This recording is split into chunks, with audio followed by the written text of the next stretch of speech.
தாயான தமிழ்ச்செல்வி தன்னோட குழந்தைய பார்க்கறக்காக நகை அடகு வச்சு ஃப்ளைட்டில் போய் குழந்தைய எடுத்துகிட்டு வர்றதெல்லாம் செம்ம மாசுன்னு நினைக்கிறவங்க நம்ம வீடியோவை லைக் பண்ணிவிட்டு நம்ம சேனல் இன்னும் சப்ஸ்கிரைப் பண்ணாதவங்க சப்ஸ்கிரைப் பண்ணிக்கோங்க. தமிழ் குழந்தை போய் எடுக்கிறாங்க. அப்போது சேது இருந்துக்கிட்டு, என்ன தமிழ் இங்கே எதுக்கு வந்த, இவ்வளோ தூரம் உன்னை யார் வர சொன்னா, எதுக்கு வந்த அப்படின்னு சொல்லி கேட்குறாங்க. நான் மீனாட்சி எடுத்துகிட்டு போக தான் வந்தேன். மீனாட்சி இன்னைக்கு காலையிலேயே என்கிட்ட வந்திருக்கணும் தானே, ஆனால் நீங்கள் மீனாட்சி என்கிட்ட கொடுக்கவே இல்லை. அதனால தான் இன்றைக்குள்ளே என் மீனாட்சி என்கிட்ட வரணும்னு சொல்லித்தான் வந்தேன் அப்படிங்கிறாங்க. அதுதான் அழகர் இருக்கான்ல, நீ அப்புறம் ஏன் இங்கே வந்த, நாங்கள் தான் தகவல் சொல்லிட்டோமே அப்படிங்கிறாங்க. யாருக்கிட்ட சொன்னீங்க, பெத்தவ நான், என்கிட்ட சொன்னீங்களா அப்படின்னு சொல்லி தமிழ் கேட்குறாங்க. அதுக்கு சேது இருந்துக்கிட்டு, அது எங்களால் கரெக்டாக பஞ்சாயத்து டைம் சொல்ல முடியல, அதுக்கப்புறமா சொன்னோம். ஆமாம், இப்போ எதுக்கு இந்த மீட்டிங் எடுக்கிற இடத்துல வந்தேன், நான் மீட்டிங் முடிச்சுட்டு குழந்தைய எடுத்துகிட்டு வரேன் போறியா அப்படிங்க. நான் குழந்தைய எடுத்துகிட்டு போகிறக்காக தான் இங்கே வந்திருக்கிறேன் அப்படிங்கிறாங்க. அப்போது அங்கே இருக்கிறவங்கள, சார் இது யாருங்க சார் அப்படிங்கிறாங்க. இல்லை என் ஒய்ஃபு தான், குழந்தைய எடுத்துகிட்டு போக வந்திருக்காங்க அப்படிங்கிறாங்க. சார் அப்போ கொடுத்து விடுங்க, குழந்தைய மீட்டிங் நடத்துகிற இடத்துல வச்சுட்டு குழந்தையும் தொந்தரவு பண்ணிக்கிட்டு, சார் கொடுத்து விடுங்க, அவங்க எடுத்துகிட்டு போகட்டும் மேம், நீங்கள் எடுத்துகிட்டு போகும் மேம் அப்படின்னு சொல்லி எல்லாருமே சொல்லவும் சேதுனால எதுவுமே பேச முடியல. தமிழும் குழந்தைய எடுத்துகிட்டு சரி நான் வரேன் அப்படின்னு சொல்லிட்டு கிளம்பி வெளியே வந்துடுறாங்க. சேதுவுக்கு ஒரு மாதிரி கஷ்டமாக இருக்குது. ஈஸ்வரி சின்னம்மா போய் இப்படி அழகரை தூக்கிட்டு வந்திருக்காங்களே தமிழ்கிட்ட சொல்லாமல், என்ன சரி மீட்டிங் முடிட்டு நம்ம பேசிக்குவோம் அப்படின்னு சொல்லிட்டு சேது தன்னோட மீட்டிங் முடிக்கிறதுக்காக ஞாபகமெல்லாம் இங்கே அழகர் மீனாட்சி மேலேயே தான் இருக்குது. ஆனால் தன்னோட வேலையும் பார்க்கணுமே, அதுக்காக தன்னோட வேலையை முடிக்க போயிட்டாரு.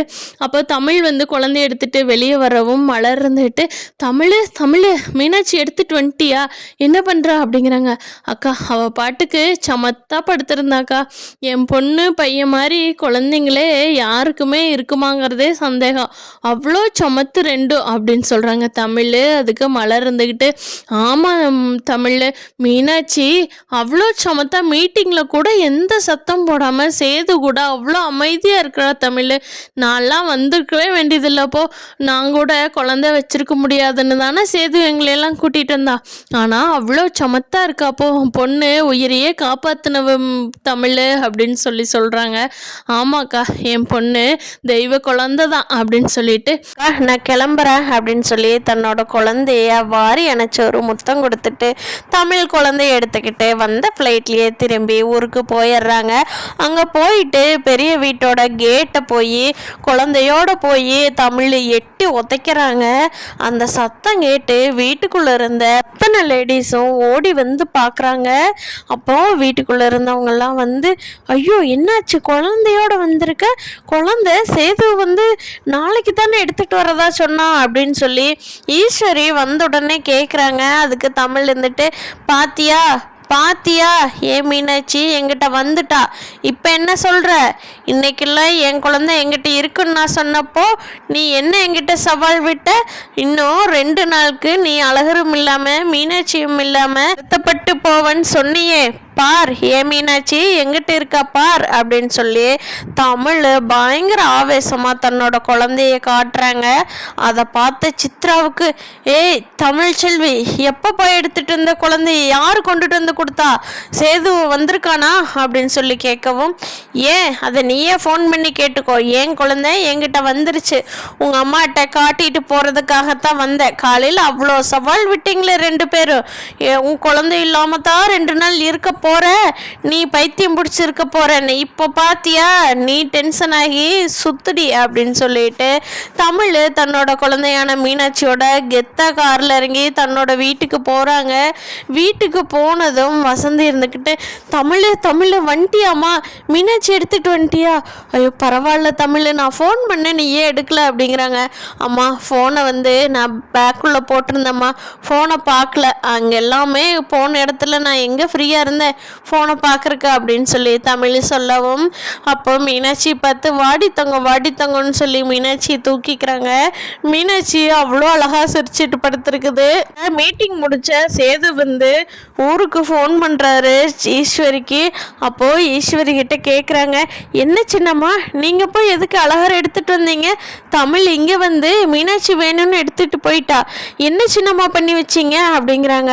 அது சேது இன்னைக்கு திங்கக்கிழமை ஆச்சுல்ல, அழகர் நம்ம வீட்டுக்கு வரணும்ல, அதனால தான் சேது எடுத்துகிட்டு வந்தேன் அப்படிங்கிறாங்க. என்ன சின்னம்மா உங்களால் அமைதியாகவே இருக்க முடியாதா? வீட்டில் ஒரு இடத்துல அமைதியாக இருக்க சொல்லிட்டு தானே நான் மீனாட்சி கூட உங்களே தொந்தரவு பண்ணக்கூடாதுன்னு என் கூட எடுத்துக்கிட்டு வந்தேன், என் பொண்ணு எங்கூடையே இருக்கட்டுன்னு. ஆனால் உங்களுக்கு கொஞ்சமாவது அறிவு இருக்கா அப்படின்னு சொல்லி சேது திட்டுறாங்க. அப்போ ஈஸ்வரி இருந்துக்கிட்டு ஒன்றுமே பேச அது சேது இல்லை சேது அப்படின்னு பதில் சொல்லிட்டு இருக்காங்க. அப்போ சித்ரா ஃபோன் பண்ணி, சேது இங்கே பாரு, உன் பையனை உன்னோட வீட்டில் வச்சுக்கிறதுக்காகத்தானே அம்மா அப்பா எடுத்துகிட்டு வந்தாங்க. இப்போ நீ எதுக்கு கத்திக்கிட்டு இருக்க? அம்மா உனக்காக எவ்வளோ பார்த்து பார்த்து பண்ணினாங்க சேது அப்படிங்க. அக்கா உங்களுக்கு தான் புரியுதா புரியலையா? நான் மீனாட்சி இங்கே வச்சுக்கிட்டேன், அப்புறம் எப்படி போய் தமிழ்கிட்ட அழகரை தூக்கிட்டு வரலாம்? அந்த அறிவு கூட இல்லையா ரெண்டு பேர்த்துக்கும் அப்படின்னு சொல்லி சேது கத்துறா. அப்போது சித்து நிலை எதுவுமே பேச முடியல. நாங்கள் தான் வர முடியாதுன்னு சொல்லியிருக்கோம்ல, அப்புறம் எதுக்கு நீங்கள் போனீங்க? அவள் இங்கே நான் 2 நாள் என் பொண்ணு கூட இருந்திருப்பா, அதை கெடுத்துட்டீங்களே 2 பேரும். உங்களைய இன்னைக்கு வர்ற ஊருக்கா அப்படின்னு சொல்லிட்டு சேது போய் ராஜாங்கத்தை பார்க்குறாங்க. அப்பா உங்களுக்கு உடம்பு சரியாயிடுச்சா அப்படிங்கிறாங்க. பரவாயில்லப்பா. ஆமாம், நம்ம எப்போ ஊருக்கு கிளம்புறோம்? உனக்கு எப்போப்பா மீட்டிங் முடியுது அப்படின்னு சொல்லி ராஜாங்கம் கேட்குறாங்க. அப்பா இன்றைக்கே முடிஞ்சிருச்சுப்பா, 2 நாள் இருக்க வேண்டியது இன்றைக்கே முடிச்சிட்டாங்கப்பா, அதனால தான் கேட்டேன், உங்களுக்கு உடம்பு சரியாயிடுச்சுன்னா ஊருக்கு போகலான்னு சொல்லி அப்படிங்கிறாங்க. அப்படியாப்பா, அப்போ போகலாம்ப்பா ஊருக்கு அப்படிங்கிறாங்க. சரிங்கப்பா, பையில் எடுத்து வைங்க, நானும் வந்துடுறேன் போகலாம் அப்படின்னு சொல்கிறாங்க. ராஜாங்கத்துக்கு நம்ம மீனாட்சி தமிழ் எடுத்துகிட்டு போனது இன்னும் தெரியாது. சேது ஊருக்கு போகிறப்ப சொல்லிக்கலான்ட்டு தன்னோட அப்பாவை கிளம்ப சொல்லிட்டாங்க. மலர்கிட்டையும் கருப்புகிட்டையும் சேது சொல்லிட்டு ஐஸ்வர்யாட்ட சொல்கிறாங்க, ஐஷு இன்னைக்கு எல்லா பொருளையும் எடுத்து வை, நம்ம இன்னைக்கு நைட்டே ஊருக்கு கிளம்புறோம் அப்படின்னு சொல்லி சொல்கிறாங்க.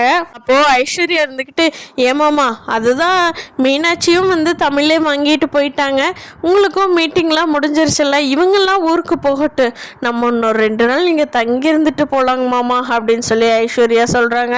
அதுக்கு சேது இருந்துக்கிட்டு, ஐஸ்வர்யா என்ன சொல்கிற?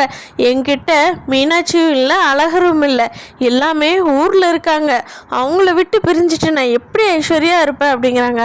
அதெல்லாம் அவங்க பார்த்துக்குவாங்க மாமா, ஏன் இன்னைக்கு இப்போ மீனாட்சி இல்லாமல் நீங்கள் இருக்க முடியா? அழகரை விட்டுட்டு பிரிஞ்சு இந்த 4 நாள் இருக்கிறீங்க தானே அப்படின்னு சொல்லி ஐஸ்வர்யா கேட்கவும், அதுக்கு சேது இருந்துக்கிட்டு, என்ன ஐஸ்வர்யா சொல்கிற? அதுக்காக குழந்தைகளை விட்டுட்டு இருக்க முடியுமா? பெத்தவ கேட்குறப்ப நான் குழந்தைய கொடுக்காம இருக்க முடியுமா? அழகர் கூட இருந்தால் கூட நான் கொடுத்துருக்க மாட்டேன், யாருமே இல்லாமல் எப்படி ஐஸ்வர்யா? அதனால தான் நான் மீனாட்சி கொடுத்துட்டேன், நான் இன்னைக்கு போய் அழகரை பார்த்தே ஆகணும் அப்படிங்கிறாங்க.